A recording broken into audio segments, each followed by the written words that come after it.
Hi friends, ದಿನದ ಎಲ್ಲ ಪ್ರಮುಖ ಸುದ್ದಿಯನ್ನು ನಿಮಗೆ ತಲುಪಿಸುವ ಮಸ್ತ್ ಮಗ ಚಾನೆಲ್ನ ಫುಲ್ ನ್ಯೂಸ್ಗೆ ಸ್ವಾಗತ. ನಾನು ಅಮರ್ ಪ್ರಸಾದ್. ಸ್ನೇಹಿತರೆ, ರಾಷ್ಟ್ರ ಮಟ್ಟದಲ್ಲಿ ಸುದ್ದಿಯಾಗಿದ್ದ ಯುಜಿಸಿ ಯುದ್ಧಕ್ಕೆ, ಕಾಲೇಜಿನ ಜಾತಿ ಜಗಳಕ್ಕೆ ಸುಪ್ರೀಂ ಕೋರ್ಟ್ ಪ್ರವೇಶ ಮಾಡಿದೆ. ದೊಡ್ಡ ತೀರ್ಪನ್ನ ಕೊಟ್ಟಿದೆ. ಮತ್ತೊಂದು ಕಡೆ ಕೇಂದ್ರ ಸರ್ಕಾರ ಬಹುನಿರೀಕ್ಷಿತ ಎಕನಾಮಿಕ್ ಸರ್ವೆಯನ್ನ ಪಬ್ಲಿಕ್ ಮಾಡಿದೆ.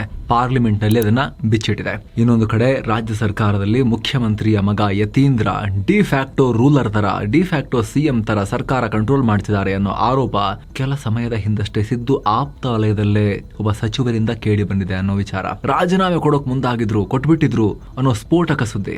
ಆ ಕಡೆ ಅಮೆರಿಕ ಸೈಡ್ ನಿಂದ ಪಾಕಿಸ್ತಾನಕ್ಕೆ ವಾರ್ನಿಂಗ್ ಬಂದಿದೆ. ಎಸ್, ಅಮೆರಿಕದಿಂದ ಪಾಕಿಸ್ತಾನಕ್ಕೆ ವಾರ್ನಿಂಗ್. ಈ ಕಡೆ ಇರಾನ್ ಒಳಗಡೆ ಅಜಿತ್ ದೋವಲ್ರ ಶಿಷ್ಯ ನುಗ್ಗಿ ಅಮೆರಿಕ ಇರಾನ್ ಮೇಲೆ ದಾಳಿ ಮಾಡುತ್ತೆ ಅನ್ನೋ ಟೈಮ್ ನಲ್ಲಿ ಅಜಿತ್ ದೋವಲ್ ಶಿಷ್ಯ ಇರಾನ್ ನುಗ್ಗಿ ಅಲ್ಲಿ ಖಾಮಿನೇಯಿಗಳ ಕ್ಲೋಸ್ ಸರ್ಕಲ್ ನೊಂದಿಗೆ ರಹಸ್ಯ ಮೀಟಿಂಗ್ ಮಾಡಿದ್ದಾರೆ. ಇದೆಲ್ಲವನ್ನ ಇವತ್ತಿನ ಫುಲ್ ನ್ಯೂಸ್ ನಲ್ಲಿ ಡೀಟೇಲ್ ಆಗಿ ನೋಡ್ತಾ ಹೋಗೋಣ ಸ್ನೇಹಿತರೆ. ಮೊದಲಿಗೆ ಯುಜಿಸಿ ವಿಚಾರ, ಸುಪ್ರೀಂ ಕೋರ್ಟ್ ವಿಚಾರ. ಇತ್ತೀಚೆಗೆ ಯುಜಿಸಿ ಯೂನಿವರ್ಸಿಟಿ ಗ್ರಾಂಟ್ಸ್ ಕಮಿಷನ್ ಅವರು ತಂದಿರೋ ಹೊಸ ರೂಲ್ಸ್ ರಾಷ್ಟ್ರ ಮಟ್ಟದಲ್ಲಿ ಆಕ್ರೋಶವನ್ನ ಕ್ರಿಯೇಟ್ ಮಾಡಿತ್ತು. ಅದಕ್ಕೆ ಸಂಬಂಧಪಟ್ಟಂತೆ ವರದಿಯಲ್ಲಿ ಡೀಟೇಲ್ ಆಗಿ ನಾವು ಮಾಹಿತಿಯನ್ನ ಕೊಟ್ಟಿದ್ವಿ. ಇದು ಕಾಲೇಜು ಹುಡುಗರ ನಡುವೆ ಸಂಘರ್ಷ ಸೃಷ್ಟಿ ಮಾಡುತ್ತೆ ಅನ್ನೋ ಆರೋಪ ಕೇಳಿಬಂದಿತ್ತು. ಇದಕ್ಕೆ ಸಂಬಂಧಪಟ್ಟಂತೆ ಸುಪ್ರೀಂ ಕೋರ್ಟ್ ಈಗ ದೊಡ್ಡ ಹೆಜ್ಜೆ ಇಟ್ಟಿದೆ. ಯುಜಿಸಿ ತಂದಿದ್ದ ತಾರತಮ್ಯ ವಿರೋಧಿ ನಿಯಮ 2026 ತಡೆ ಹಿಡಿದಿದೆ. ಅಲ್ಲದೆ ಇದರ ಬಗ್ಗೆ ನಮಗೆ ತೀವ್ರ ಕಳವಳ ಇದೆ ಅಂತ ಹೇಳಿದೆ. ಈ ಕಾನೂನು ಅಸ್ಪಷ್ಟವಾಗಿದೆ, ದುರುಪಯೋಗ ಪಡಿಸಿಕೊಳ್ಳೋ ಚಾನ್ಸಸ್ ಇದೆ. ಇದರಲ್ಲಿ ನಾವೀಗ ಮಧ್ಯ ಪ್ರವೇಶ ಮಾಡದೆ ಹೋದ್ರೆ ಅತ್ಯಂತ ಅಪಾಯಕಾರಿ ಪರಿಣಾಮ ಉಂಟಾಗುತ್ತೆ. ಇದರಿಂದ ಸಮಾಜದಲ್ಲಿ ಒಡಕು ಉಂಟಾಗಬಹುದು. ಈ ಕಾನೂನನ್ನ ಅಸಮಂಜಸ ರೀತಿಯಲ್ಲಿ ಅರ್ಥೈಸುವ ಸಾಧ್ಯತೆ ಇದೆ. ಇದನ್ನ ಕ್ಲಾರಿಫೈ ಮಾಡೋ ಅಗತ್ಯ ಇದೆ ಅಂತ ಕೋರ್ಟ್ ಹೇಳಿದೆ. ಹಾಗೆ ನಮ್ಮೆಲ್ಲ ಶಿಕ್ಷಣ ಸಂಸ್ಥೆಗಳಲ್ಲಿ ಭಾರತದ ಏಕತೆ ರಿಫ್ಲೆಕ್ಟ್ ಆಗಬೇಕು. ತಾರತಮ್ಯ ಮಾಡ್ತಾ ನಾವು ಅಮೆರಿಕದ ಹಾಗೆ ಸಪರೇಟ್ ಶಾಲೆಗಳನ್ನ ಮಾಡಬಾರ್ದು. ಅಮೆರಿಕದಲ್ಲಿ ಬಿಳಿ ವರ್ಣೀಯರು ಒಂದು ಶಾಲೆಗೆ ಹೋದ್ರೆ ಕಪ್ಪು ವರ್ಣೀಯರಿಗೆ ಮತ್ತೊಂದು ಶಾಲೆ, ಇದು ಭಾರತದಲ್ಲಿ ಆಗಲ್ಲ ಅಂತ ಕೋರ್ಟ್ ಹೇಳಿದೆ. ಅಲ್ಲ, ಈ ಕುರಿತು ಕೇಂದ್ರ ಸರ್ಕಾರ ಮತ್ತು ಯುಜಿಸಿಗೆ ನೋಟಿಸ್ ನೀಡಿ ಇದರ ಬಗ್ಗೆ ಪ್ರತಿಕ್ರಿಯೆ ಕೊಡಿ ಅಂತ ಸೂಚಿಸಿದೆ. ಸಿಜೆಐ ಸೂರ್ಯಕಾಂತ್ ಮತ್ತು ನ್ಯಾಯಮೂರ್ತಿ ಜೋಯ್ ಮಲ್ಯ ಬಾಗ್ಚಿ ಅವರಿದ್ದ ನ್ಯಾಯಪೀಠ ಈ ಆದೇಶ ಹೊರಡಿಸಿದೆ. ಮುಂದಿನ ವಿಚಾರಣೆಯನ್ನು ಮಾರ್ಚ್ 19ಕ್ಕೆ ಫಿಕ್ಸ್ ಮಾಡಲಾಗಿದೆ. ಹೀಗಾಗಿ ಯುಜಿಸಿಯ ಈ ಹೊಸ ರೂಲ್ಸ್ ತಾತ್ಕಾಲಿಕವಾಗಿ ಸ್ಥಗಿತ ಆಗಿದೆ. ಹಳೆಯ 2012ನೇ ಯುಜಿಸಿ ತಾರತಮ್ಯ ವಿರೋಧಿ ನಿಯಮ ಸದ್ಯಕ್ಕೆ ಮುಂದುವರಿಯುತ್ತೆ. ಏನಾಗಿತ್ತು ಅಂದ್ರೆ, ರೋಹಿತ್ ವೇಮುಲಾ ಕೇಸ್ನ ನಂತರ ಕಾಲೇಜು ಮತ್ತು ಯೂನಿವರ್ಸಿಟಿಗಳಲ್ಲಿ ತಾರತಮ್ಯ ಆಗುವುದನ್ನು ನಿಲ್ಲಿಸೋಕೆ ಸುಪ್ರೀಂ ಕೋರ್ಟ್ ಯುಜಿಸಿಗೆ ಆದೇಶ ಕೊಟ್ಟಿತ್ತು. ನೀವು ಬದಲಾವಣೆಗಳನ್ನ ಮಾಡಬೇಕು ರೂಲ್ಸ್ ನಲ್ಲಿ ಅಂತ ಹೇಳಿ. ಅದಕ್ಕೆ ಸಂಬಂಧಪಟ್ಟಂತೆ UGC promotion of equity in higher education institutions regulations ಇದನ್ನ ಪರಿಚಯಿಸಿತ್ತು. ಆದ್ರೆ ಇದರ ವಿರುದ್ಧ ಜನರಲ್ ಕ್ಯಾಟಗರಿ ವಿದ್ಯಾರ್ಥಿಗಳು ತೀವ್ರ ವಿರೋಧ ವ್ಯಕ್ತಪಡಿಸಿದ್ರು. ಅದರಲ್ಲಿ ಎಲ್ಲಾ ಸರಿ, ತಾರತಮ್ಯ ಆಗಬಾರ್ದು ಸರಿ, ಆದ್ರೆ ಜನರಲ್ ಕ್ಯಾಟಗರಿಗೆ ತಾರತಮ್ಯ ಆಗೋದೇ ಇಲ್ಲ ಅಂತ ಹೆಂಗ್ ಕನ್ಸಿಡರ್ ಮಾಡ್ತೀರಿ? ಜನರಲ್ ಕ್ಯಾಟಗರಿಗೆ ತಾರತಮ್ಯ ಯಾರಾದ್ರೂ ಜಾತಿ ತಾರತಮ್ಯ ಮಾಡಿದ್ರೆ, ನಿಂದಿಸಿದ್ರೆ ದೂರ್ ಕೊಡಕ್ಕೆ ಅವಕಾಶನೇ ಇಲ್ಲ ಅಂತ ಮಾಡಿದಿರಲ್ಲ, ಯಾಕೆ? ಹಾಗೆ ಯಾರಾದ್ರೂ ಸುಳ್ಳು ದೂರನ್ನ ಕೊಟ್ಟು ದುರುಪಯೋಗ ಪಡಿಸ್ಕೊಂಡ್ರೆ ಅದು ಸಾಬೀತಾದ್ರೂ ಕೂಡ ಅವ್ರ ಮೇಲೆ ಯಾವುದೇ ಶಿಕ್ಷೆ ಇಲ್ಲ ಅಂತ ಮಾಡಿದಿರಲ್ಲ, ಯಾಕೆ ಅನ್ನೋ ಪ್ರಶ್ನೆಗಳನ್ನ ಇಟ್ಕೊಂಡು ದೊಡ್ಡ ವಿವಾದ ಶುರುವಾಗಿತ್ತು. ಖುದ್ದು ಕೇಂದ್ರ ಸರ್ಕಾರದ, ಈಗ ಮೋದಿ ಸರ್ಕಾರ ಇರೋದಲ್ವಾ, ಅವರ ವಿರುದ್ಧವೇ, ಯುಪಿ ಸರ್ಕಾರದ ವಿರುದ್ಧವೇ RSS ನ ಅಂಗಸಂಸ್ಥೆ ಬಿಜೆಪಿಯ ಸ್ಟೂಡೆಂಟ್ ವಿಂಗ್ ABVP ಅವರೇ ಗಲಾಟೆ ಮಾಡೋಕ್ ಶುರು ಮಾಡಿದ್ರು. ಸುಪ್ರೀಂ ಕೋರ್ಟ್ ನಲ್ಲಿ ಅರ್ಜಿ ಕೂಡ ಸಲ್ಲಿಕೆಯಾಗಿತ್ತು. ಈಗ ಕೋರ್ಟ್ ಇದರ ವಿಚಾರಣೆ ನಡೆಸಿ ಕಾನೂನು ತಡೆ ಹಿಡಿದಿದೆ. ಇದರ ಬಗ್ಗೆ ನಾವು ವಿಶೇಷ ವರದಿಯಲ್ಲಿ ಮಾಹಿತಿಯನ್ನ ಕೊಟ್ಟಿದ್ದೀವಿ ಸ್ನೇಹಿತರೆ, ನೀವು ಅದನ್ನ ಚೆಕ್ ಮಾಡಬಹುದು. ಫುಲ್ ನ್ಯೂಸ್ ಎಂಡ್ ಅಲ್ಲಿ ಸ್ಕ್ರೀನ್ ಮೇಲೆ ನಾವು ತರ್ತೀವಿ, ಅದನ್ನ ಟ್ಯಾಪ್ ಮಾಡೋ ಮೂಲಕ ಜಂಪ್ ಆಗಬಹುದು. ಇನ್ನೊಂದ್ ಕಡೆ ಯುಜಿಸಿಯ ಹೊಸ ಕಾನೂನಿಂದ ಭಾರತದಲ್ಲಿ ಮತ್ತೊಮ್ಮೆ ಜಾತಿ ಭೇದ ವಿಚಾರ ಮುನ್ನೆಲೆಗೆ ಬರ್ತಾ ಇದೆ. ಈಗ ಮತ್ತೆ ಪ್ಯೂ ರಿಸರ್ಚ್ ಸೆಂಟರ್ ನಡೆಸಿದ ಸಮೀಕ್ಷೆ ವೈರಲ್ ಆಗ್ತಾ ಇದೆ. ಇಂಥ ಟೈಮ್ ನಲ್ಲಿ ಭಾರತದಲ್ಲಿ ಯಾರೆಲ್ಲ ಜಾತಿ ತಾರತಮ್ಯ ಫೇಸ್ ಮಾಡ್ತಿದ್ದಾರೆ, ಇದು ಎಷ್ಟು ಕಾಮನ್ ಆಗಿದೆ ಅನ್ನೋ ಬಗ್ಗೆ 2021ರಲ್ಲಿ ಸಮೀಕ್ಷೆ ಮಾಡಿದ್ರು. ಇದರಲ್ಲಿ 82% ಜನ ಇತ್ತೀಚಿನ ದಿನಗಳಲ್ಲಿ ಕಮ್ಮಿ ಆಗಿದೆ, ಇಂಥ ಜಾತಿ ಅಸಮಾನತೆಯನ್ನ ಪರ್ಸನಲಿ ಫೇಸ್ ಮಾಡಿಲ್ಲ ನಾನು ಅಂತ ಹೇಳಿದ್ರೆ 14% ಜನ ಹೌದು, ಕಳೆದ ಕೆಲ ವರ್ಷಗಳಿಂದ ಫೇಸ್ ಮಾಡಿದೀವಿ, ನಮಗೆ ಅನುಭವ ಆಗಿದೆ ಅಂತ ಹೇಳಿದ್ರು. ಈ ರೀತಿ ಫೇಸ್ ಮಾಡಿದೀವಿ ಅಂತ ಹೇಳಿದವರಲ್ಲಿ ಹೆಚ್ಚಿನವರು ಹಿಂದೂ ಧರ್ಮಕ್ಕೆ ಸೇರಿದ SC/ST ಸಮುದಾಯದವರು ಅಂತ ಪ್ಯೂ ರಿಸರ್ಚ್ ಸೆಂಟರ್ ಹೇಳಿತು. ಉಳಿದಂತೆ 84% ಜನರಲ್ಲಿ ಹಿಂದೂಗಳು, ಮುಸ್ಲಿಮರು, ಸಿಖ್, ಕ್ರಿಶ್ಚಿಯನ್, ಬೌದ್ಧ, ಜೈನ್ ಎಲ್ಲರೂ ಇದ್ದಾರೆ ಅಂತ ಈ ಸಮೀಕ್ಷೆ ಹೇಳಿತ್ತು. ಈಗಿದು ವೈರಲ್ ಆಗ್ತಾ ಇದೆ. ಏನೋ ಮಿಡಲ್ ಈಸ್ಟ್ ನಲ್ಲಿ ಭಾರತದ ಆಟ ಶುರುವಾಗಿದೆ. ಅಮೆರಿಕದ ಯುದ್ಧ ನೌಕೆಗಳು ಇರಾನ್ ಮೇಲೆ ದಾಳಿ ಮಾಡೋಕೆ ಸಿದ್ಧವಾಗಿರೋ ಟೈಮ್ ನಲ್ಲಿ ಭಾರತದ ಪ್ರಮುಖ ನಾಯಕರೊಬ್ಬರು ಇರಾನ್ ನಲ್ಲಿ ಕಾಣಿಸ್ಕೊಂಡಿದ್ದಾರೆ. ಅಜಿತ್ ದೋವಲ್ರ ಶಿಷ್ಯ, ಇಸ್ರೇಲ್ ಮತ್ತು ಮಿಡಲ್ ಈಸ್ಟ್ ನ ಸ್ಪೆಷಲಿಸ್ಟ್, ಭಾರತದ deputy NSA Pavan Kapoor Iran ನಾಯಕರನ್ನ ಭೇಟಿಯಾಗಿದ್ದಾರೆ. ಅದು ಯಾರನ್ನ? ಅಮೆರಿಕದ ಸ್ಯಾಂಕ್ಷನ್ ಹೇರಿರೋ ಅಮೆರಿಕ ಇಸ್ರೇಲ್ನ ಹಿಟ್ ಲಿಸ್ಟ್ ನಲ್ಲಿರೋ ಖಾಮಿನೈ ಆಪ್ತ ಸಲಹೆಗಾರ ಇರಾನ್ನ ಸುಪ್ರೀಂ ನ್ಯಾಷನಲ್ ಸೆಕ್ಯೂರಿಟಿ ಕೌನ್ಸಿಲ್ನ ಸೆಕ್ರೆಟರಿ ಅಲಿ ಲಾರಿಜಾನಿ ಅವ್ರನ್ನ ಮೀಟ್ ಮಾಡಿದ್ದಾರೆ. ಭಾರತದಲ್ಲಿರೋ ಇರಾನ್ ಕಾನ್ಸುಲೇಟ್ ಕಚೇರಿಯನ್ನ ಕನ್ಫರ್ಮ್ ಮಾಡಿದೆ. ಇಬ್ಬರು ಅಧಿಕಾರಿಗಳ ಭೇಟಿಯ ಫೋಟೋವನ್ನ ಕೂಡ ಶೇರ್ ಮಾಡಿದ್ದಾರೆ. ಆದ್ರೆ ಏನ್ ಚರ್ಚೆ ಮಾಡಿದ್ದಾರೆ ಅನ್ನೋದನ್ನ ಇನ್ನೂ ಕೂಡ ಗುಟ್ಟು ಬಿಟ್ಕೊಟ್ಟಿಲ್ಲ. ಆದ್ರೆ ಗಂಟೆಗಟ್ಟಲೆ ಚರ್ಚೆ ಆಗಿದೆ ಅನ್ನೋದನ್ನ ಮಾತ್ರ ರಾಷ್ಟ್ರೀಯ ಮಾಧ್ಯಮಗಳು ವರದಿ ಮಾಡಿವೆ. ಇದೀಗ ಅಂತಾರಾಷ್ಟ್ರೀಯ ಮಟ್ಟದಲ್ಲಿ ಚರ್ಚೆಗೆ ಗ್ರಾಸವಾಗ್ತಿದೆ. ಯಾಕಂದ್ರೆ ಒಂದ್ ಕಡೆ ಇಡೀ ಪಾಶ್ಚಿಮಾತ್ಯ ಜಗತ್ತು ಇರಾನ್ ವಿರುದ್ಧ ಇದೆ. ಮಾನವ ಹಕ್ಕುಗಳ ವಿಚಾರದಲ್ಲಿ ಖಾಮಿನೈಗಳ ವಿರುದ್ಧ ದೊಡ್ಡ ಅಸಮಾಧಾನ ಇದೆ. ಇಂಥ ಹೊತ್ತಲ್ಲಿ ವಿಶ್ವದ ಅತಿದೊಡ್ಡ ಪ್ರಜಾಪ್ರಭುತ್ವ ರಾಷ್ಟ್ರ ಭಾರತ ಇರಾನ್ನ ಖಾಮಿನೈಗಳೊಂದಿಗೆ ಅದು ಡೆಪ್ಯೂಟಿ NSA ನ ಕಳಿಸಿ ಗಂಟೆಗಟ್ಟಲೆ ಗುಪ್ತ ಮಾತುಕತೆ ಮಾಡಿರೋದು ಸಣ್ಣ ಡೆವಲಪ್ಮೆಂಟ್ ಅಲ್ಲ. ಟ್ರಂಪ್ಗೆ ಇನ್ನಷ್ಟು ಪಿತ್ತನೆತ್ತಿಗೇರಿರುತ್ತೆ, ಈಗ ಫ್ರಸ್ಟ್ರೇಷನ್ ಆಗಿರುತ್ತೆ. ಜೊತೆಗೆ ಇಲ್ಲಿ ಭಾರತದ ನಿಲುವು ಕೂಡ ತುಂಬಾ ಇಂಟ್ರೆಸ್ಟಿಂಗ್ ಇದೆ ಇತ್ತೀಚಿನ ದಿನಗಳಲ್ಲಿ ಇರಾನ್ ವಿಚಾರದಲ್ಲಿ. ಈ ತಿಂಗಳ ಆರಂಭದಲ್ಲಿ ಅಂದ್ರೆ ಇರಾನ್ ನಲ್ಲಿ ಪ್ರತಿಭಟನೆ ಜೋರಾಗ್ತಿದ್ದಾಗ ಇರಾನ್ ವಿದೇಶಾಂಗ ಸಚಿವರು ನಮ್ಮ ಫಾರಿನ್ ಮಿನಿಸ್ಟರ್ ಜೈಶಂಕರ್ ಅವರಿಗೆ ಕಾಲ್ ಮಾಡಿ ಮಾತಾಡಿದ್ರು. ಇಬ್ರು ನಾಯಕರು ಇರಾನ್ ನಲ್ಲಿನ ಪರಿಸ್ಥಿತಿ ಬಗ್ಗೆ ಚರ್ಚೆ ಮಾಡಿದ್ರು. ಅದಾದ್ಮೇಲೆ ಅಮೆರಿಕ ಮತ್ತು ಯುರೋಪಿನ ರಾಷ್ಟ್ರಗಳು ವಿಶ್ವಸಂಸ್ಥೆಯಲ್ಲಿ ಇರಾನ್ ವಿರುದ್ಧ ಮತ ಚಲಾಯಿಸಿದ್ವು. ಇಂಟ್ರೆಸ್ಟಿಂಗ್ಲಿ ಚೈನಾ, ಕ್ಯೂಬಾ ರೀತಿ ಭಾರತ ಕೂಡ ಇರಾನ್ ಪರವಾಗಿ ವೋಟ್ ಹಾಕಿತ್ತು. ಅವಾಗಲೂ ಇದೆಲ್ಲರ ಹುಬ್ಬೇರಿಸಿತ್ತು. ಈಗ ಇರಾನ್ ಆಡಳಿತದ ಅತ್ಯಂತ ಪ್ರಭಾವಿ ಲೀಡರ್ ಒಬ್ಬರನ್ನ ಭಾರತ ಮೀಟ್ ಮಾಡಿದೆ. ಇನ್ನು ಇಂಟ್ರೆಸ್ಟಿಂಗ್ ಅಂದ್ರೆ ಇರಾನ್ ಪ್ರತಿಭಟನಾಕಾರರ ಹತ್ಯೆ ಹಿಂದೆ ಈ ಲಾರಿಜಾನಿ ಕೈವಾಡ ಇದೆ ಅಂತ ಜಗತ್ತಿನ ಅನೇಕ ಮಾಧ್ಯಮಗಳು ಬರಿತಾ ಇವೆ. ಈ ಟೈಮ್ ನಲ್ಲಿ ಈ meeting very very important. India US trade deal ನ ಮಾತುಕತೆ ಸ್ಟಕ್ ಆಗಿರೋ ಟೈಮ್ ನಲ್ಲಿ, ಟ್ರಂಪ್ ಹುಚ್ಚು ಕುದುರೆ ತರ ಕೆನದಾಡ್ತಿರೋ ಟೈಮ್ ನಲ್ಲಿ ಇದು ಗಮನ ಸೆಳೀತಾ ಇದೆ. ವೈಟ್ ಹೌಸ್ ಕೂಡ ಈಗ ದೊಡ್ಡ ಕಣ್ಣು ಬಿಟ್ಕೊಂಡು ನೋಡ್ತಾ ಇರುತ್ತೆ ಈ ಕಡೆಗೆ. ನಾನಾ ವಿಶ್ಲೇಷಣೆ ಮಾಡ್ಲಾಗ್ತಿದೆ ಸ್ನೇಹಿತರೆ. ಮುಖ್ಯವಾಗಿ ಭಾರತ ಇಸ್ರೇಲ್ ಜೊತೆ ಎಷ್ಟೇ ಸಂಬಂಧ ಹೊಂದಿದ್ರು ಕೂಡ ಇಸ್ರೇಲ್ ಜೊತೆ ಇರಾನ್ನ ಈಸಿಯಾಗಿ ಬಿಟ್ಕೊಡಕ್ಕಾಗಲ್ಲ. ಚಬಹಾರ್ ಬಂದರು ನಾವು ಮಾಡ್ತಾ ಇದ್ದೀವಿ. ಪಾಕಿಸ್ತಾನವನ್ನು ಸುತ್ತುವರಿಯೋಕೆ ಇರಾನ್ ನಮಗೆ ಬೇಕು. ನಾವು ಮತ್ತು ಇರಾನ್ ನಡುವೆ ಮಧ್ಯದಲ್ಲಿ ಸಿಕ್ಕಾಕೊಂಡಿರೋದು ಪಾಕಿಸ್ತಾನ. ಸಮುದ್ರದಲ್ಲಿ ಆ ಸೈಡಿಂದನೂ ಕವರ್ ಆಗಬೇಕು ಅಂತ ಹೇಳಿದ್ರೆ ಪಾಕಿಸ್ತಾನವನ್ನ ಇರಾನ್ ಮತ್ತು ಅವ್ರು ನಮಗೆ ಕೊಟ್ಟಿರೋ ಚಬಹಾರ್ ಬಂದರು ಇಂಪಾರ್ಟೆಂಟ್. ಜೊತೆಗೆ ಸ್ನೇಹಿತರೆ, ಲಾರಿಜಾನಿ ನಮ್ಮ ಡೆಪ್ಯೂಟಿ NSA ಮೀಟ್ ಆಗಿರೋ ವ್ಯಕ್ತಿ ಲಾರಿಜಾನಿ ಪ್ರಭಾವಿ ಧರ್ಮ ಗುರುಗಳ ಫ್ಯಾಮಿಲಿಯಿಂದ ಬಂದವರು. ಇವತ್ತಿಗೂ ರೆವಲ್ಯೂಷನರಿ ಗಾರ್ಡ್ ಕೋರ್ನಲ್ಲಿ ಪ್ರಭಾವ ಹೊಂದಿದ್ದಾರೆ. ಖಾಮಿನೈ ಹತ್ಯೆ ಏನಾದರೂ ಆದರೆ ಈತ ಬದುಕಿ ಉಳಿದ್ರೆ ಈತನೇ ನೆಕ್ಸ್ಟ್ ಇರಾನ್ ಅನ್ನ ಮುನ್ನಡೆಸಬಹುದು ಅನ್ನೋ ವಿಶ್ಲೇಷಣೆಗಳು ಕೂಡ ಇವೆ. ಎಲ್ಲ ಕಾರಣಗಳಿಂದ ಈ ಬೆಳವಣಿಗೆ ಮಹತ್ವ ಪಡ್ಕೊಳ್ತಾ ಇದೆ.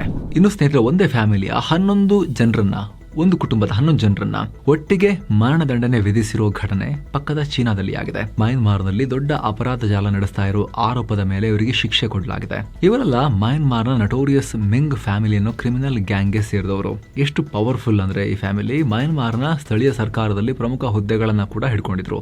ಮಯನ್ಮಾರ್ನ ಮಿಲಿಟರಿ ಹುಂತಾ ಸರ್ಕಾರದೊಂದಿಗೂ ಕೂಡ ಹೊಂದಾಣಿಕೆ ಮಾಡ್ಕೊಂಡಿದ್ರು. ಈ ಗ್ಯಾಂಗ್ ಚೈನಾ ಗಡಿ ಹತ್ರ ಇರೋ ಮಯನ್ಮಾರ್ನ ಹಲವು ಪ್ರದೇಶಗಳಲ್ಲಿ ಸ್ಕ್ಯಾಮ್ ಸೆಂಟರ್, ಅಕ್ರಮ ಜೂಜಾಟ, ಕೆಸಿನೋ ಮತ್ತು ಇದರ ಕ್ರಿಮಿನಲ್ ಚಟುವಟಿಕೆಗಳನ್ನ ನಡೆಸ್ತಾ ಇದ್ರು. ಮಾನವ ಕಳ್ಳ ಸಾಗಾಣಿಕೆ ಮೂಲಕ ಜನರನ್ನ ಗ್ಯಾಂಗ್ಗೆ ಸೇರಿಸಿಕೊಂಡು ಆನ್ಲೈನ್ ಸ್ಕ್ಯಾಮ್, ನಶಾ ಸಾಮಗ್ರಿ ಉತ್ಪಾದನೆ, ವೇಶ್ಯಾವಾಟಿಕೆ ಮತ್ತು ಟೆಲಿಕಾಂ ಫ್ರಾಡ್ ನಡೆಸೋಕೆ ಬಲವಂತ ಮಾಡ್ತಾ ಇದ್ರು. ಜಗತ್ತಿನ ಮೂಲೆ ಮೂಲೆಯಲ್ಲಿರೋ ಜನರನ್ನ ಟಾರ್ಗೆಟ್ ಮಾಡ್ತಾ ಇದ್ರು ಇವರು. ಸುಮಾರು 10,000 ಜನರನ್ನ ಗ್ಯಾಂಗ್ ಸೇರಿಸಿಕೊಂಡು ಮಿಲಿಯನ್ ಬಿಲಿಯನ್ ಲೆಕ್ಕದಲ್ಲಿ ಇವರು ವಹಿವಾಟ ನಡೆಸ್ತಾ ಇದ್ರು ಕರಾಳ ದಂಧೆಯನ್ನ. ಇವರ ಕೆಲಸದಿಂದ ಇದುವರೆಗೂ 14 ಜನರ ಪ್ರಾಣ ಕೂಡ ಹೋಗಿದೆ, ಹಲವರು ಗಾಯಗೊಂಡಿದ್ದಾರೆ. ಹೀಗಾಗಿ ಮಾನವ ಕಳ್ಳ ಸಾಗಾಣಿಕೆ ಮೂಲಕ ಈ ದಂಧೆಯಲ್ಲಿ ಸಿಕ್ಕಿಬಿದ್ದವರ ಕುಟುಂಬಸ್ಥರು ಚೀನಾ ಅಧಿಕಾರಿಗಳಿಗೆ ದೂರು ಕೊಟ್ಟಿದ್ರು. ಅಂತಾರಾಷ್ಟ್ರೀಯ ಮಾಧ್ಯಮಗಳು ಇವರ ಸ್ಕ್ಯಾಮ್ ಸೆಂಟರ್ ಗಳನ್ನ ಎಕ್ಸ್ಪೋಸ್ ಮಾಡೋಕೆ ಶುರು ಮಾಡಿದ್ವು. ಒತ್ತಡ ಬೀಳ್ತಿದ್ದ ಹಾಗೆ ಚೈನಾ ಈ ಗ್ಯಾಂಗ್ ವಿರುದ್ಧ 2023ರಲ್ಲಿ ದೊಡ್ಡ ಕಾರ್ಯಾಚರಣೆ ಲಾಂಚ್ ಮಾಡಿತು. ನಂತರ ಈ ನಟೋರಿಯಸ್ ಗ್ಯಾಂಗ್ ನ ಒಂದೇ ಫ್ಯಾಮಿಲಿಯ 11 ಮಂದಿಯನ್ನ ಅರೆಸ್ಟ್ ಮಾಡಿ ಕರ್ಕೊಂಡು ಹೋಯಿತು. 2025ರ ಸೆಪ್ಟೆಂಬರ್ನಲ್ಲಿ ಇವರಿಗೆ ಚೀನಾ ಕೋರ್ಟ್ ಮರಣದಂಡನೆ ವಿಧಿಸಿತ್ತು. ನಂತರ ಇವರೆಲ್ಲ ಕೆಳಕೋರ್ಟ್ ಆದೇಶ ಪ್ರಶ್ನಿಸಿ ಚೀನಾದ ಸುಪ್ರೀಂ ಕೋರ್ಟ್ಗೂ ಅಪೀಲ್ ಹೋಗಿದ್ರು. ಆಮೇಲೆ ಸುಪ್ರೀಂ ಕೋರ್ಟ್ ನಲ್ಲೂ ಕೂಡ ಇವರಿಗೆ ಮರಣದಂಡನೆ ಕಾಯಂ ಆಗಿತ್ತು. ಈಗ 11 ಜನರನ್ನ ಚೀನಾ ಮರಣದಂಡನೆ ವಿಧಿಸಿದೆ, ಶಿಕ್ಷೆ ಕೊಟ್ಬಿಟ್ಟಿದೆ ಅವರಿಗೆ. ಮತ್ತೊಂದ್ ಕಡೆ ಮುನೀರ್ನ ಪಾಕಿಸ್ತಾನಕ್ಕೆ ಅಮೆರಿಕ ಬಿಗ್ ಶಾಕ್ ಕೊಟ್ಟಿದೆ. ಪಾಕ್ಗೆ ಹೋಗೋ ಪ್ಲಾನ್ ಇದ್ರೆ ಕೂಡಲೇ ಕ್ಯಾನ್ಸಲ್ ಮಾಡಿ ಅಂತ ಅಲರ್ಟ್ ನೀಡಿದೆ. ಪಾಕ್ನಲ್ಲಿ ಉಗ್ರರ ಕಾಟ ಜಾಸ್ತಿ, ಅಪಹರಣ ಮತ್ತು ಸ್ಫೋಟ ಜಾಸ್ತಿ, ಅಲ್ಲಿ ಹೋಗೋದು ಸೇಫ್ ಇಲ್ಲ. ಅದೇನ ಬಸ್, ರೈಲ್ವೆ ಸ್ಟೇಷನ್, ಮಾರ್ಕೆಟ್ ಸೇರಿದ ಹಾಗೆ ಪ್ರಮುಖ ಸ್ಥಳಗಳಲ್ಲಿ ಯಾವಾಗ ಬೇಕಾದ್ರೂ ದಾಳಿ ಆಗ್ಬೋದು. ಇಡೀ ಪಾಕಿಸ್ತಾನ ಲೆವೆಲ್ 3 ಅಪಾಯದಲ್ಲಿದೆ. ಬಲೂಚಿಸ್ತಾನ್, ಖೈಬರ್ ಪಖ್ತೂನ್ಖ್ವಾ ಪ್ರಾಂತ್ಯಗಳು ಇನ್ನೂ ಡೇಂಜರ್ ಲೆವೆಲ್ 4 ಅಪಾಯದಲ್ಲಿವೆ. ಅಪ್ಪಿತಪ್ಪಿನೂ ತಲೆ ಹಾಕ್ಬಿಡಿ ಆ ಕಡೆಗೆ ಅಂತ ವಾರ್ನಿಂಗ್ ಕೊಟ್ಟಿದೆ ಅಮೆರಿಕ. ಹಾಗೆ ಪಾಕ್ ಸರ್ಕಾರ ಅಥವಾ ಸೇನೆ ವಿರುದ್ಧ ಸೋಷಿಯಲ್ ಮೀಡಿಯಾದಲ್ಲಿ ಪೋಸ್ಟ್ ಹಾಕಬೇಡಿ, ಯಾಕಂದ್ರೆ ನಿಮ್ಮನ್ನ ಜೈಲಿಗೆ ಹಾಕಬಹುದು, ಹುಷಾರ್ ಅಂತ ಅಮೆರಿಕ ಸಲಹೆ ಕೊಟ್ಟಿದೆ.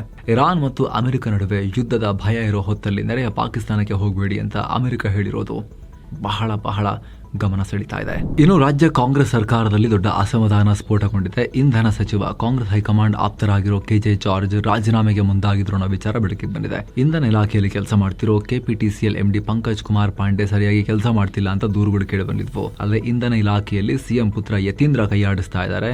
ಯತೀಂದ್ರ ಅಪ್ಪನ ಮೂಲಕ ಪಂಕಜ್ ಪಾಂಡೆ ವಿರುದ್ಧ ಕ್ರಮಕ್ಕೆ ಮುಂದಾಗಿದ್ರು ಅಂತ ಸುದ್ದಿ ಇತ್ತು. ಇದಕ್ಕೆ ಪುಷ್ಟಿ ಕೊಡೋ ಹಾಗೆ ಕೆಲ ದಿನಗಳ ಹಿಂದೆ ಸಿಎಂ ರನ್ನ ಹೋಗಿ ಮೀಟ್ ಮಾಡಿ ಅಂತ ಸಿಎಂ ಆಫೀಸ್ ನಿಂದ ಸೂಚನೆ ಹೋಗಿತ್ತು. ಆದ್ರೆ ಪಂಕಜ್ ಸಿಎಂ ಆಫೀಸ್ ಕಾಲ್ಗೆ ರೆಸ್ಪಾಂಡ್ ಮಾಡಿರಲಿಲ್ಲ. ಇದೇ ಕಾರಣಕ್ಕೆ ಮುಖ್ಯ ಕಾರ್ಯದರ್ಶಿ ಮೂಲಕ ಆ ಅಧಿಕಾರಿಗೆ ಶೋಕಾಸ್ ನೋಟಿಸ್ ಕೂಡ ಕೊಡಲಾಗಿತ್ತು. ನೋಟಿಸ್ ಕೊಟ್ಟ ದಿನವೇ ಲಿಖಿತ ವಿವರಣೆ ಕೊಡಬೇಕು ಅಂತ ಕಟ್ಟುನಿಟ್ಟಿನ ಆದೇಶ ಕೊಡಲಾಗಿತ್ತು. ಇದಕ್ಕೆ ಕೆಜೆ ಜಾರ್ಜ್ ಸಿಟ್ಟಾಗಿದ್ದಾರೆ ಅಂತ ಹೇಳಲಾಗ್ತಿದೆ. ಈ ನೋಟಿಸ್ ವಿಚಾರ ಗೊತ್ತಾಗ್ತಿದ್ದ ಹಾಗೆ ಜನವರಿ 20ನೇ ತಾರೀಕು ಜಾರ್ಜ್ ಸಿಎಂ ನಿವಾಸ ಕಾವೇರಿಗೆ ಹೋಗಿದ್ರು. ನನ್ನ ಇಲಾಖೆಯ ಅಧಿಕಾರಿಗೆ ನನ್ನ ಗಮನಕ್ಕೆ ತರದೆ ಹೇಗೆ ನೋಟಿಸ್ ಕೊಡ್ತೀರಾ? ಅಧಿಕಾರಿಯನ್ನ ಕೇಳಿದೆ ವರ್ಗಾವಣೆ ಮಾಡೋದಾದ್ರೆ ನಾನ್ ಯಾಕೆ ಮಂತ್ರಿ ಆಗಿರ್ಬೇಕು? ನಾನು ರಾಜೀನಾಮೆ ಬೇಕಾದ್ರೆ ತಗೊಳ್ಳಿ ಅಂತ ಕೆಜೆ ಜಾರ್ಜ್ ಸಿಎಂಗೆ ಓಪನ್ ಆಗಿನೇ ರಾಜೀನಾಮೆ ವಿಚಾರವನ್ನ ಮುಂದಕ್ಕೆ ಹಾಕಿದ್ರು. ಆಕ್ರೋಶ ವ್ಯಕ್ತಪಡಿಸಿದ್ರು ಅನ್ನೋ ಸುದ್ದಿ ಬರ್ತಾ ಇದೆ. ಸಿಟ್ಟಿಗೆದ್ದಿದ್ದ ಜಾರ್ಜ್ ಅವರನ್ನ ಸಿಎಂ ಕಾನೂನು ಸಲಹೆಗಾರ ಪೊನ್ನಣ್ಣ ಸಮಾಧಾನ ಮಾಡೋಕೆ ಪ್ರಯತ್ನ ಪಟ್ಟರು. ಕಡೆಗೆ ಇಂಧನ ಇಲಾಖೆ ಅಧಿಕಾರಿ ಅಮಾನತು ಮಾಡೋ ಕ್ರಮವನ್ನ ಸಿಎಂ ವಾಪಸ್ ಪಡೆದ್ರು ಅಂತಲೂ ಹೇಳಲಾಗ್ತಿದೆ. ಇನ್ನು ಈ ವಿಚಾರವನ್ನ ಸದನದಲ್ಲಿ ಬಿಜೆಪಿ ನಾಯಕ ಸುನಿಲ್ ಕುಮಾರ್ ಪ್ರಸ್ತಾಪ ಮಾಡಿದ್ರು. ಸಿಎಂ ಮಗ ಹಸ್ತಕ್ಷೇಪ ಮಾಡ್ತಿದಾರಂತಲ್ಲ, ನೀವು ರಾಜೀನಾಮೆ ಕೊಟ್ಟಿದ್ರಂತಲ್ಲ, ಟಿವಿಲಿ ಬರ್ತಾ ಇದೆ ಹೌದಾ ಅಂತ ಜಾರ್ಜ್ಗೆ ಕೇಳಿದ್ರು. ಅದಕ್ಕೆ ಜಾರ್ಜ್ ಮಾತ್ರ ನಾ ಯಾವುದೇ ರೀತಿ ರಾಜೀನಾಮೆ ಕೊಟ್ಟಿಲ್ಲ, ಪ್ರಶ್ನೆ ಉದ್ಭವಿಸೋದಿಲ್ಲ, ನಮ್ಮ ಸಿಎಂ ಮೇಲೆ ನಮಗೆ ಸಂಪೂರ್ಣ ನಂಬಿಕೆ ಇದೆ ಅಂತ ಹೇಳಿ ಯಾವುದೇ ಅಸಮಾಧಾನವನ್ನು ಅವರು ಪಬ್ಲಿಕ್ ಮಾಡೋಕ್ ಹೋಗ್ಲಿಲ್ಲ. ಆದ್ರೆ ಸ್ನೇಹಿತರೆ, ಕೆಲ ದಿನಗಳಿಂದಲೂ ಕೂಡ ಸಿಎಂ ಮಗನ ಕಾರ್ಯಾಚರಣೆಗಳ ಬಗ್ಗೆ ಬಹಳ ಚರ್ಚೆ ಆಗ್ತಾ ಇದೆ. ಸಿಎಂ ಕ್ಷೇತ್ರದಲ್ಲಿ ಕೆರೆ ತುಂಬಿಸೋ ವಿಚಾರದಲ್ಲಿ ಅಧಿಕಾರಿಗಳಿಗೆ ಫೋನ್ ಮಾಡಿ ಧಮಕಿ ಹಾಕಿದ್ದಾರೆ ಅನ್ನೋ ಟೀಕೆ ಬಂದಿತ್ತು. ಆ ವಿಡಿಯೋ ವೈರಲ್ ಆಗಿತ್ತು. ಇವರೇನು ಶ್ಯಾಡೋ MLAನ, ಶ್ಯಾಡೋ ಸಿಎಂ ಅಂತ ಟೀಕೆ ಕೂಡ ಮಾಡಲಾಗಿತ್ತು. ಅದಕ್ಕೂ ಮುಂಚೆ ವರ್ಗಾವಣೆ ವಿಚಾರದಲ್ಲಿ ಯತೀಂದ್ರ ತುಂಬಾ ಕೈಯಾಡಿಸ್ತಿದ್ದಾರೆ ಅನ್ನೋ ಆರೋಪವನ್ನ ಕೇಂದ್ರ ಮಂತ್ರಿ HD ಕುಮಾರಸ್ವಾಮಿ ಮಾಡಿದ್ರು. ಈಗ ಈ ವಿಚಾರ ಚರ್ಚೆಯಾಗ್ತಾ ಇದೆ. ಇನ್ನು ಕರ್ನಾಟಕದ ಪೊಲೀಸರಿಗೆ ಸರ್ಕಾರ ಗುಡ್ ನ್ಯೂಸ್ ಕೊಟ್ಟಿದೆ. ಪೊಲೀಸ್ ಸಿಬ್ಬಂದಿಯ ಹುಟ್ಟುಹಬ್ಬಕ್ಕೆ ಮತ್ತು ಮದುವೆ ವಾರ್ಷಿಕೋತ್ಸವಕ್ಕೆ ಸಾಂದರ್ಭಿಕ ರಜೆ ಇರುತ್ತೆ ಅಂತ ಹೇಳಿದೆ. ಇನ್ನು ಪುಣೆ ಸಮೀಪ ಬಾರಾಮತಿಯಲ್ಲಿ ವಿಮಾನ ದುರಂತದಲ್ಲಿ ಮೃತಪಟ್ಟ ಮಹಾರಾಷ್ಟ್ರ DCM ಅಜಿತ್ ಪವಾರ್ ಅವರ ಅಂತ್ಯಕ್ರಿಯೆ ಸರ್ಕಾರಿ ಗೌರವಗಳೊಂದಿಗೆ ನೆರವೇರಿದೆ. ಬಾರಾಮತಿಯ ವಿದ್ಯಾ ಪ್ರತಿಷ್ಠಾನ್ ಮೈದಾನದಲ್ಲಿ ಅಜಿತ್ರ ಪಾರ್ಥಿವ ಶರೀರಕ್ಕೆ ಮಕ್ಕಳಾದ ಪಾರ್ಥ ಹಾಗೂ ಜೈ ಇಬ್ಬರು ಗಂಡು ಮಕ್ಕಳು ಅಗ್ನಿ ಸ್ಪರ್ಶ ಮಾಡಿದ್ರು. ಅಂತ್ಯಕ್ರಿಯೆಯಲ್ಲಿ ಕೇಂದ್ರ ಸಚಿವ ಅಮಿತ್ ಶಾ, ನಿತಿನ್ ಗಡ್ಕರಿ, ಮಹಾರಾಷ್ಟ್ರ ಸಿಎಂ ದೇವೇಂದ್ರ ಫಡ್ನವೀಸ್, NCP ಮುಖ್ಯಸ್ಥ ಶರದ್ ಪವಾರ್ ಸೇರಿದ ಹಾಗೆ ಅನೇಕ ಗಣ್ಯರು ಭಾಗಿಯಾಗಿದ್ರು. ಏನೋ ದೇಶದಲ್ಲಿ ಬೀದಿ ನಾಯಿಗಳ ಕಾಟಕ್ಕೆ ಸುಪ್ರೀಂ ಕೋರ್ಟ್ ಎಲ್ಲ ಚಾಟಿ ಬೀಸಿದ ಮೇಲೆ ಕೇಂದ್ರ ಸರ್ಕಾರ ದೊಡ್ಡ ನಿರ್ಧಾರ ತಗೊಂಡಿದೆ. 2030ರ ವೇಳೆಗೆ ನಾಯಿ ಕಡಿತದಿಂದ ಬರುವ ರೇಬಿಸ್ ರೋಗವನ್ನ ದೇಶದಿಂದ ಸಂಪೂರ್ಣ ನಿರ್ಮೂಲನೆ ಮಾಡ್ತೀವಿ ಅಂತ ಕೋರ್ಟ್ಗೆ ಲಿಖಿತವಾಗಿ ತಿಳಿಸಿದೆ. ಇನ್ನು ತಮಿಳುನಾಡು ಎಲೆಕ್ಷನ್ ಹತ್ರ ಬರ್ತಾ ಇದ್ದ ಹಾಗೆ ಅಲ್ಲಿನ ರಾಜಕೀಯದಲ್ಲಿ ದೊಡ್ಡ ದೊಡ್ಡ ಬೆಳವಣಿಗೆಗಳು. ಮಾಜಿ ಸಿಎಂ ಅಣ್ಣಾ DMKಯಿಂದ ಉಚ್ಚಾಟನೆಗೊಂಡಿರೋ ಪನ್ನೀರ್ ಸೆಲ್ವಂ OPS ಮತ್ತೆ ನಾನು AIADMK ಬೇಕಾದ್ರೆ ಸೇರೋಕೆ ರೆಡಿ ಅಂತ ಹೇಳಿದ್ದಾರೆ.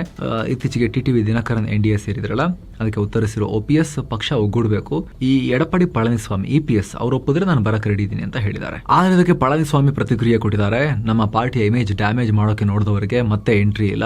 DMK ಒಂದಿಗೆ ಕೈ ಜೋಡಿಸಿದ್ರು ಅವರು, ಈಗ ಎಲೆಕ್ಷನ್ ಬರ್ತಿದೆ ಅಂತ ನಾಟಕ ಮಾಡ್ತಿದ್ದಾರೆ ಅಂತ ಅವರ ಮನವಿಯನ್ನ ರಿಜೆಕ್ಟ್ ಮಾಡಿದ್ದಾರೆ. ಇನ್ನು ಕಡೆಗೂ ಕೂಡ ಶಶಿ ತರೂರ್ ರಾಹುಲ್ ಗಾಂಧಿಯನ್ನ ಮೀಟ್ ಮಾಡಿದ್ದಾರೆ. ಮಲ್ಲಿಕಾರ್ಜುನ ಖರ್ಗೆ ಅವರು AICC ಅಧ್ಯಕ್ಷರು ಅವರು ಕೂಡ ಇದ್ರು. ಸಂಸತ್ ಭವನದಲ್ಲಿ 90 ನಿಮಿಷಗಳಿಗೂ ಅಧಿಕ ಕಾಲ ಮೀಟಿಂಗ್ ಆಗಿದೆ. ಬಳಿಕ ಮಾಧ್ಯಮಗಳೊಂದಿಗೆ ಮಾತನಾಡಿದ ತರೂರ್, ನಮ್ಮ ನಡುವೆ ಉತ್ತಮ ಚರ್ಚೆ ಆಗಿದೆ, ಎಲ್ಲವೂ ಸರಿಯಾಗಿದೆ, ನಾವೆಲ್ಲರೂ ಒಂದೇ ನಿಲುವಿನಲ್ಲಿದ್ದೀವಿ, ಒಟ್ಟಾಗಿ ಮುನ್ನಡೆತೀವಿ ಅನ್ನೋ ಹೇಳಿಕೆ ಕೊಟ್ಟಿದ್ದಾರೆ. ಏನು ಸ್ನೇಹಿತರೆ, ಈಗ ಆರ್ಥಿಕತೆ, ಬಿಸ್ನೆಸ್ ಮತ್ತು ಸ್ಟಾಕ್ ಮಾರ್ಕೆಟ್ಗೆ ಸಂಬಂಧಪಟ್ಟಂತ ಅಪ್ಡೇಟ್ಸ್ ನೋಡೋದಾದ್ರೆ, ಮೊದಲಿಗೆ ಭಾರತೀಯ ಷೇರುಪೇಟೆಯಲ್ಲಿ ಇವತ್ತು ಕೂಡ ಮಾರ್ಕೆಟ್ ಹಸಿರು ಪಟ್ಟಿಯಲ್ಲಿ ಎಂಡ್ ಆಗಿದೆ. ಆದರೆ ಈ ನಡುವೆ ಮಾರ್ಕೆಟ್ನಲ್ಲಿ ದೊಡ್ಡ ಏರಿಳಿತ ಆಗಿತ್ತು. ಓಪನ್ ಆದಾಗ ಸೆನ್ಸೆಕ್ಸ್ 600 ಪಾಯಿಂಟ್ ಬಿದ್ದು ಹೋಗಿತ್ತು. ಹೂಡಿಕೆದಾರ ಇದೆ ಜಲ್ ಅಂದಿತ್ತು. ಆದರೆ ಕ್ಲೋಸಿಂಗ್ಗಿಂತ ಮುಂಚೆ ಮಾರ್ಕೆಟ್ ವಾಪಸ್ ಮೇಲ್ ಬಂದು ಪಾಸಿಟಿವ್ನಲ್ಲಿ ಎಂಡ್ ಆಗಿದೆ. 0.27% ಅಥವಾ 22 ಪಾಯಿಂಟ್ಸ್ ಜಂಪ್ ಆಗಿ 82,566ಕ್ಕೆ ತಲುಪಿದೆ. ಅತ್ತ ನಿಫ್ಟಿ 0.30% ಅಥವಾ 76 ಪಾಯಿಂಟ್ಸ್ ಏರಿಕೆ ಕಂಡು 25,419ಕ್ಕೆ ರೀಚ್ ಆಗಿದೆ. ಇನ್ನು BSE ಮಿಡ್ ಕ್ಯಾಪ್ ಇಂಡೆಕ್ಸ್ 0.10% ಏರಿಕೆಯಾದರೆ ಸ್ಮಾಲ್ ಕ್ಯಾಪ್ ಇಂಡೆಕ್ಸ್ 0.19% ಇಳಿಕೆಯಾಗಿದೆ. ಕೇಂದ್ರ ಸರ್ಕಾರ ರಿಲೀಸ್ ಮಾಡಿರುವ ಆರ್ಥಿಕ ಸಮೀಕ್ಷೆಯಿಂದ ಮಾರ್ಕೆಟ್ಗೆ ಚೂರು ಪುಷ್ ಸಿಕ್ತು. Tata steel, axis bank, Tata motors, passenger vehicle limited, Adani ports green ನಲ್ಲಿ ಎಂಡ್ ಆದವು. ಇತ್ತ Asian paints, Maruti Suzuki India, Tata consultancy services ಇವೆಲ್ಲ ರೆಡ್ ನಲ್ಲಿದ್ವು. ಇನ್ನು ಡಾಲರ್ ಮುಂದೆ ರೂಪಾಯಿ ಮೌಲ್ಯ 3 ಪೈಸೆ ಏರಿಕೆ ಕಂಡು 91 ರೂಪಾಯಿ 96 ಪೈಸೆಗೆ ರೀಚ್ ಆಗಿದೆ. ಇನ್ನು ಬಹುನಿರೀಕ್ಷಿತ ಕೇಂದ್ರ ಹಣಕಾಸು ಸಚಿವಾಲಯದ ಎಕನಾಮಿಕ್ ಸರ್ವೆ ಹೊರಬಿದ್ದಿದೆ. ಹಣಕಾಸು ಮಂತ್ರಿ ನಿರ್ಮಲಾ ಸೀತಾರಾಮನ್ ಪಾರ್ಲಿಮೆಂಟ್ ನಲ್ಲಿ ಇದನ್ನ ಮಂಡಿಸಿದ್ದಾರೆ. 2026ರ ಎಕನಾಮಿಕ್ ಸರ್ವೆಯನ್ನ. ಇದರ ಪ್ರಕಾರ ಮುಂದಿನ ಹಣಕಾಸು ವರ್ಷದಲ್ಲಿ ಅಂದರೆ ಏಪ್ರಿಲ್ 2026ರಿಂದ ಮಾರ್ಚ್ 2027ರ ವರೆಗಿನ ಭಾರತದ GDP 6.8% ನಿಂದ 7.2% ರೇಟ್ನಲ್ಲಿ ಬೆಳವಣಿಗೆ ಕಾಣುತ್ತೆ. ಕಳೆದ ವರ್ಷಕ್ಕೆ ಹೋಲಿಸಿದ್ರೆ ಗ್ರೋತ್ ರೇಟ್ ಸ್ವಲ್ಪ ಏರಿಕೆಯಾಗಿದೆ. 2025-26ರಲ್ಲಿ 6.3% ನಿಂದ 6.8% ಗ್ರೋತ್ ರೇಟ್ ಪ್ರೊಜೆಕ್ಷನ್ ಕೊಡಲಾಗಿತ್ತು. ಇನ್ನು ಈಗ 2026ನೇ ವರ್ಷದಲ್ಲಿ ಭಾರತ 7.4% ರೇಟ್ನಲ್ಲಿ ಬೆಳವಣಿಗೆ ಕಾಣ್ತಾ ಇದೆ. ಆದ್ರೆ ಮುಂದಿನ ವರ್ಷ ಮಾಡರೇಟ್ ಆಗಿ ಸ್ವಲ್ಪ 6.8ರಿಂದ 7.2 ನಡುವೆ ಗ್ರೋತ್ ರೇಟ್ ಇರುತ್ತೆ ಅಂತ ಹೇಳಿ ಅಂದಾಜು ಮಾಡಿದ್ದಾರೆ. ಹಾಗೆ ನಿರಂತರ 4 ವರ್ಷಗಳಿಂದ ಭಾರತ ಜಗತ್ತಿನ ಅತ್ಯಂತ ವೇಗವಾಗಿ ಬೆಳೆತಿರೋ ಮೇಜರ್ ಆರ್ಥಿಕತೆಯಾಗಿ ಉಳ್ಕೊಂಡಿದೆ. ಮುಂದಿನ ವರ್ಷವೂ ಹಾಗೆ ಇರುತ್ತೆ ಅಂತ ಸಮೀಕ್ಷೆ ಹೇಳಿದೆ. ಜಾಗತಿಕವಾಗಿ ಅನಿಶ್ಚಿತತೆ ಜಾಸ್ತಿ ಇದ್ರೂ ಕೂಡ ಭಾರತ ಸ್ಥಿರವಾಗಿದೆ ಅಂತ ಹೇಳಿದ್ದಾರೆ. ಇನ್ನು ಇತ್ತೀಚೆಗೆ IMF ಕೂಡ ಮುಂದಿನ ವರ್ಷ ಭಾರತದ GDP 6.4% ರೇಟ್ ನಲ್ಲಿ ಬೆಳವಣಿಗೆ ಕಾಣುತ್ತೆ ಅಂತ ಪ್ರಿಡಿಕ್ಟ್ ಮಾಡಿತ್ತು. ವರ್ಲ್ಡ್ ಬ್ಯಾಂಕ್ 6.5% ಗ್ರೋತ್ ರೇಟ್ ಅನ್ನ ಪ್ರಿಡಿಕ್ಟ್ ಮಾಡಿತ್ತು. ಈಗ ಕೇಂದ್ರ ಸರ್ಕಾರದ ವರದಿ 6.8% ನಿಂದ 7.2% ನ ನಡುವಿನ ಬ್ಯಾಂಡ್ ಅನ್ನ ಹೇಳ್ತಾ ಇದೆ. ಇದರಲ್ಲಿ ಕೆಲ ಮಹತ್ವದ ಅಂಕಿಅಂಶಗಳನ್ನ ಕೂಡ ಶೇರ್ ಮಾಡಿದ್ದಾರೆ. 2024-25ರ ವರ್ಷದಲ್ಲಿ ಒಟ್ಟು ಟ್ರೇಡ್ ಡೆಫಿಸಿಟ್ ವ್ಯಾಪಾರ ಕೊರತೆ $94.7 ಬಿಲಿಯನ್ ಇದೆ. ಇಯರ್ ಆನ್ ಇಯರ್ ವರ್ಷದಿಂದ ವರ್ಷಕ್ಕೆ ಆಮದು 7.4% ರೈಸ್ ಆಗಿ $919.9 ಬಿಲಿಯನ್ ರೀಚ್ ಆಗಿದೆ. ರಫ್ತು $825.3 ಬಿಲಿಯನ್ ಇದೆ. ಹಿಂದಿನ ವರ್ಷಕ್ಕೆ ಹೋಲಿಸಿದ್ರೆ 2.4% ರಫ್ತು ಕೂಡ ಏರಿಕೆಯಾಗಿದೆ. ಆದ್ರೆ ಆಮದು ಇನ್ನೂ ಜಾಸ್ತಿ ಏರಿಕೆಯಾಗಿದೆ. ವ್ಯಾಪಾರದಲ್ಲಿ ಹತ್ತತ್ರ $100 ಬಿಲಿಯನ್ ನಮಗೆ ಕೊರತೆ ಇದೆ. ಸರ್ವಿಸ್ ಎಕ್ಸ್ಪೋರ್ಟ್ ಎಷ್ಟು ರೈಸ್ ಆಗಿದೆ? ಸರ್ವಿಸ್ ಸೆಕ್ಟರ್ ಅಂತ ನಾವು ಹೆಮ್ಮೆ ಪಡ್ತೀವಲ್ಲ, ಇದು 6.5% ರೈಸ್ ಆಗಿದೆ ಸರ್ವಿಸ್ ಎಕ್ಸ್ಪೋರ್ಟ್ ನಲ್ಲಿ. ಏನು ಭಾರತದ ರೂಪಾಯಿ ಮೌಲ್ಯದ ಬಗ್ಗೆ ಕೂಡ ಸಮೀಕ್ಷೆ ಹೇಳಿದೆ. ಏಪ್ರಿಲ್ 1, 2025 ಮತ್ತು ಜನವರಿ 22, 2026ರ ನಡುವೆ ಡಾಲರ್ ಮುಂದೆ ರೂಪಾಯಿ ಮೌಲ್ಯ 6.5% ಕುಸಿತ ಕಂಡಿದೆ. ಇದಕ್ಕೆ ಭಾರತದ ಆರ್ಥಿಕತೆ ಕಾರಣ ಅಲ್ಲ ಅಂತ ಹೇಳಿದ್ದಾರೆ. ಜಾಗತಿಕ ಅನಿಶ್ಚಿತತೆ ಕಾರಣ, ವಿದೇಶಿ ಬಂಡವಾಳದ ಹೊರಹರಿವು ಕಾರಣ ಮತ್ತು ಭಾರತ ಆಮದು ಹೆಚ್ಚು ಮಾಡಿಕೊಂಡಿರೋದೇ ಮೇನ್ ಕಾರಣ ಅಂತ ಸಮೀಕ್ಷೆ ತಿಳಿಸಿದ್ದಾರೆ. ಆದ್ರೆ ಭಾರತ ಆಮದು ಹೆಚ್ಚು ಮಾಡಿಕೊಳ್ಳೋದು, ವಿದೇಶಿ ಬಂಡವಾಳದ ಹೊರಹರಿವು ಆಗೋದು, ಅದಕ್ಕೆ ನಮ್ಮ ಕೊಡುಗೆ ಕೂಡ ಇರುತ್ತಲ್ಲ, ನಮ್ಮ ರಾಷ್ಟ್ರದ ಆರ್ಥಿಕತೆಯ ಕೊಡುಗೆ ಕೂಡ ಇರುತ್ತಲ್ವಾ. ಏನು ಹಣದುಬ್ಬರದ ಬಗ್ಗೆ ಮಾತನಾಡಿ, ಮುಂದಿನ ಹಣಕಾಸು ವರ್ಷದಲ್ಲಿ ಇನ್ಫ್ಲೇಷನ್ ಕ್ರಮೇಣವಾಗಿ ಏರಿಕೆ ಕಾಣುತ್ತೆ. ಆದ್ರೆ RBIನ ಟಾರ್ಗೆಟ್ ಬ್ಯಾಂಡ್ ಒಳಗಡೆ ಇರುತ್ತೆ. ಅಂದ್ರೆ 2% ಇಂದ 4% ನಡುವಿನ ಆಸುಪಾಸಲ್ಲೇ ಇರುತ್ತೆ. ಇನ್ನು ಈ ಸರ್ವೆ ರಿಪೋರ್ಟ್ ನಲ್ಲಿ ಭಾರತ ಅಮೆರಿಕ ನಡುವಿನ ವ್ಯಾಪಾರ ಒಪ್ಪಂದ ಬಗ್ಗೆ ಕೂಡ ಮೆನ್ಷನ್ ಮಾಡಲಾಗಿದೆ. ಟ್ರಂಪ್ ಸರ್ಕಾರದೊಂದಿಗೆ ಟ್ರೇಡ್ ಡೀಲ್ ಬೇಗನೆ ಆಗುತ್ತೆ ಅಂತ ಭಾರತ ಅನ್ಕೊಂಡಿತ್ತು, ಆದ್ರೆ ಅಷ್ಟು ಬೇಗ ಆಗ್ತಾ ಇಲ್ಲ. ಆದ್ರೂ ಈ ಟ್ಯಾರಿಫ್ ವ್ಯಾಪಾರ ಉದ್ವಿಗ್ನತೆಯಿಂದ ಭಾರತದ ಆರ್ಥಿಕ ಬೆಳವಣಿಗೆ ಕುಂಠಿತ ಆಗಿಲ್ಲ. ಸದ್ಯ ಭಾರತ ಅಮೆರಿಕ ಒಪ್ಪಂದದಲ್ಲಿ ಪ್ರಗತಿ ಆಗ್ತಾ ಇದೆ. ಮಾತುಕತೆಯಲ್ಲಿ ಈ ವರ್ಷವೇ ವ್ಯಾಪಾರ ಮಾತುಕತೆ ಫೈನಲ್ ಆಗುತ್ತೆ ಅನ್ನೋ ನಿರೀಕ್ಷೆ ಇದೆ ಅಂತ ಹೇಳಿದ್ದಾರೆ. ಅಂದಹಾಗೆ ಈ ಎಕನಾಮಿಕ್ ಸರ್ವೆ ಅನ್ನೋದು ಭಾರತದ ಆರ್ಥಿಕತೆಯ ರಿಪೋರ್ಟ್ ಕಾರ್ಡ್ ಇದ್ದ ಹಾಗೆ. ಕೇಂದ್ರ ಬಜೆಟ್ ಮುನ್ನ ಇದನ್ನ ಪಾರ್ಲಿಮೆಂಟ್ ನಲ್ಲಿ ಮಂಡಿಸಲಾಗುತ್ತೆ.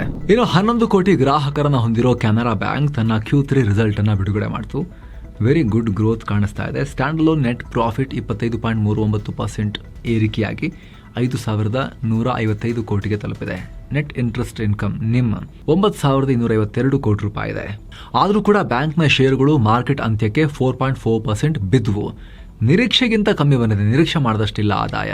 ಹಾಗೆ ಬಡ್ಡಿ ಮಾರ್ಜಿನ್ ನಿಮ್ನಲ್ಲೂ ಕೂಡ ಅಷ್ಟೊಂದೇನು ಸ್ಯಾಟಿಸ್ಫ್ಯಾಕ್ಟರಿ ಇಲ್ಲ ಅಂತ ಹೇಳಿ ಬಿತ್ತು ಶೇರ್. ಏನೋ ಸ್ನೇಹಿತರೆ, ಏರ್ ಇಂಡಿಯಾ ಈಗ 30 ಹೆಚ್ಚುವರಿ ಬೋಯಿಂಗ್ ಏರ್ಕ್ರಾಫ್ಟ್ ಖರೀದಿಗೆ ಆರ್ಡರ್ ಕೊಟ್ಟಿದೆ. ಇದರಲ್ಲಿ ಒಟ್ಟು 20 737-8 ಜೆಟ್ಸ್ ಮತ್ತು 10 737-10 ಬೋಯಿಂಗ್ ಜೆಟ್ಸ್ ಒಳಗೊಂಡಿದೆ. ಏರ್ ಇಂಡಿಯಾ ಘೋಷಿಸಿದೆ. ಈ ಮೂಲಕ ಏರ್ ಇಂಡಿಯಾದ ಒಟ್ಟು ಬೋಯಿಂಗ್ ಜೆಟ್ ಆರ್ಡರ್ ಸಂಖ್ಯೆ 250ಕ್ಕೆ ಈಗ ರೀಚ್ ಆಗಿದೆ. ಇನ್ನು ಹಲವಾರು ಕಂಪನಿಗಳ Q3 ರಿಸಲ್ಟ್ಸ್ ಬಂದಿದೆ. ಅದರಲ್ಲಿ ವೇದಾಂತ ಮೊದಲಿಗೆ ನೋಡಿದ್ರೆ 61% ಪ್ರಾಫಿಟ್ ಜಂಪ್ ಆಗಿ 5,710 ಕೋಟಿ ರೂಪಾಯಿಗೆ ತಲುಪಿದೆ. ಹಾಗೆ ಸ್ವಿಗ್ಗಿದು ಆದಾಯ ರೆವಿನ್ಯೂ 54% ಜಂಪ್ ಆಗಿದೆ. ಆದರೆ ಮಾರ್ಕೆಟಿಂಗ್ ಖರ್ಚು, ಕ್ವಿಕ್ ಕಾಮರ್ಸ್ ವಿಸ್ತರಣೆ, ಅದರಿಂದ ಲಾಭ ಇಲ್ಲ. ಲಾಸ್ಟ್ ಟೈಮ್ 799 ಕ್ರೋರ್ ಲಾಸ್ ಇತ್ತು. ಈಗ 1,065 ಕೋಟಿ ರೂಪಾಯಿಗೆ ಏರಿಕೆಯಾಗಿದೆ. ಇನ್ನು Tata motors commercial vehicles net profit 48% ಕಿತ್ಕೊಂಡು ಬಿದ್ದು ಹೋಗಿದೆ. ಬರೀ 705 ಕೋಟಿ ರೂಪಾಯಿ ಗಳಿಸಿದೆ. ನ್ಯೂ ಲೇಬರ್ ಕೋಡ್ ಕಂಪನಿ ಮೇಲೆ ಸಾಕಷ್ಟು ಪ್ರೆಷರ್ ಉಂಟು ಮಾಡ್ತಾ ಇದೆ ಅಂತ ಹೇಳಿದ್ದಾರೆ. ಹಾಗೆ ಜಿಲೆಟ್ ರಿಸಲ್ಟ್ ಲಾಭ 37% ಏರಿಕೆಯಾಗಿದೆ. ಪ್ರಾಫಿಟ್ 172 ಕೋಟಿ ರೂಪಾಯಿಗೆ ತಲುಪಿದೆ. ಸೊ ಪ್ರತಿ ಶೇರಿಗೆ 180 ರೂಪಾಯಿ ಡಿವಿಡೆಂಡ್, ಇಂಟರಿಮ್ ಡಿವಿಡೆಂಡ್ ಕೂಡ ಘೋಷಣೆ ಮಾಡಿದ್ದಾರೆ. ಇನ್ನು ಸ್ನೇಹಿತರೆ, ಅಮೆಜಾನ್ ಇ ಕಾಮರ್ಸ್ ದೈತ್ಯ ಅಮೆಜಾನ್ ವಿಶ್ವಾದ್ಯಂತ 16,000 ಉದ್ಯೋಗಿಗಳನ್ನ ತೆಗೆದು ಹಾಕ್ತೀವಿ ಅಂತ ಹೇಳಿದೆ. ಟೋಟಲ್ 30,000 ಆಗುತ್ತೆ. ಅಕ್ಟೋಬರ್ನಲ್ಲಿ 14,000 ಹೇಳಿದ್ರು. ಏನು ಟೆಲಿಕಾಂ ಕಂಪನಿ ಭಾರತಿ ಏರ್ಟೆಲ್ ಮತ್ತು ಸಾಫ್ಟ್ವೇರ್ ಕಂಪನಿ ಅಡೋಬಿ ಕೈ ಜೋಡಿಸಿದ್ದಾರೆ. ಅಡೋಬಿ ಎಕ್ಸ್ಪ್ರೆಸ್ ಪ್ರೀಮಿಯಂಗೆ ಫ್ರೀ ಆಕ್ಸೆಸ್ ಕೊಡೋಕೆ ಭಾರತಿ ಏರ್ಟೆಲ್ ಪಾರ್ಟ್ನರ್ಶಿಪ್ ಮಾಡಿಕೊಂಡಿದೆ. ಇನ್ಮೇಲೆ ಏರ್ಟೆಲ್ನ 36 ಕೋಟಿ ಗ್ರಾಹಕರಿಗೆ ಈ ಅಡೋಬಿನ ಪ್ರೀಮಿಯಂ ಫೀಚರ್, ಫೋಟೋ ಡಿಸೈನಿಂಗ್, ಎಡಿಟಿಂಗ್ದು ಅದು ಫ್ರೀಯಾಗಿ ಸಿಗುತ್ತೆ. ಇನ್ನು ಚಿನ್ನ ಮತ್ತು ಬೆಳ್ಳಿ ಬೆಲೆ ವಿಚಾರಕ್ಕೆ ಬಂದರೆ 24 ಕ್ಯಾರೆಟ್ನ 10 ಗ್ರಾಮ್ ಚಿನ್ನದ ಬೆಲೆಯಲ್ಲಿ 10,705 ರೂಪಾಯಿ ಹೆಚ್ಚಾಗಿ 1,75,340 ರೂಪಾಯಿ ಆಗಿದೆ. 22 ಕ್ಯಾರೆಟ್ನ 10 ಗ್ರಾಮ್ ಚಿನ್ನದ ಬೆಲೆಯಲ್ಲಿ 9,801 ರೂಪಾಯಿ ಹೆಚ್ಚಾಗಿ 1,60,611 ರೂಪಾಯಿ ಆಗಿದೆ. 1 ಕೆಜಿ ಬೆಳ್ಳಿ ಬೆಲೆಯಲ್ಲಿ 21,721 ರೂಪಾಯಿ ಹೆಚ್ಚಾಗಿ 3,79,988 ರೂಪಾಯಿ ಆಗಿದೆ. ಇನ್ನು ಭಾರತದ ಮಲ್ಟಿ ಕಮಾಡಿಟಿ ಎಕ್ಸ್ಚೇಂಜ್ನಲ್ಲಿ ಬೆಳಿಗ್ಗೆ ಬೆಳ್ಳಿ ಬೆಲೆ 4%ಗೂ ಅಧಿಕ ಏರಿಕೆಯಾಗಿ 4 ಲಕ್ಷ ರೂಪಾಯಿ ಗಡಿ ದಾಟಿತ್ತು. ಸೊ ಫ್ರೆಂಡ್ಸ್, ಇದಾಗಿತ್ತು ಇವತ್ತಿನ ಫುಲ್ ನ್ಯೂಸ್. ನಾವು ಕುಯ್ದಿಲ್ಲ, ಎಳೆದಿಲ್ಲ, ಕಿರ್ಚಾಡಿಲ್ಲ. ನಮ್ಮ ಈ ಪ್ರಯತ್ನ ನಿಮಗೆ ಇಷ್ಟ ಆಗ್ತಾ ಇದ್ರೆ ಸ್ನೇಹಿತರೆ, ದಯವಿಟ್ಟು ವಿಡಿಯೋ ಕೆಳಗಿರೋ ಜಾಯಿನ್ ಬಟನ್ ಮೂಲಕ ನೀವು ಕೂಡ ಮಸ್ತ್ ಮಗ ಪ್ರೀಮಿಯಂ ಮೆಂಬರ್ ಆಗೋದನ್ನು ಕನ್ಸಿಡರ್ ಮಾಡಬಹುದು. ಮೆಂಬರ್ ಆದವರಿಗೆ ಈಗ ಬಿಸ್ನೆಸ್ ಸುದ್ದಿ ಎಲ್ಲ ನೋಡಿದ್ರಲ್ಲ, ಡೀಟೇಲ್ ಆಗಿ ವಾರಕ್ಕೊಂದ್ಸಲ ಹೈ ಕ್ವಾಲಿಟಿ ದೊಡ್ಡ ಬಿಸ್ನೆಸ್ ಬುಲೆಟಿನ್ನಲ್ಲಿ ಮೆಂಬರ್ ಓನ್ಲಿ ಬರುತ್ತೆ. ಹಾಗೆ ಸ್ನೇಹಿತರೆ, ಕರೆಂಟ್ ಪವರ್, ಎಕನಾಮಿಕ್ಸ್ನ ಮಿನಿ ಸೀರೀಸ್, ಸ್ಪೆಷಲ್ ವೀಡಿಯೋಸ್ ಎಲ್ಲ ಅಲ್ಲಿ ಪಬ್ಲಿಷ್ ಆಗ್ತಾ ಇದೆ. ಎಲ್ಲವನ್ನು ನೋಡೋಕೆ ಶುರು ಮಾಡ್ಬೋದು. ಆಸಕ್ತರು ಜಾಯಿನ್ ಬಟನ್ ಚೆಕ್ ಮಾಡಿ. ಮತ್ತೆ ಭೇಟಿ ಆಗ್ತಿರೋಣ ಸ್ನೇಹಿತರೆ. ನಮಸ್ತೆ.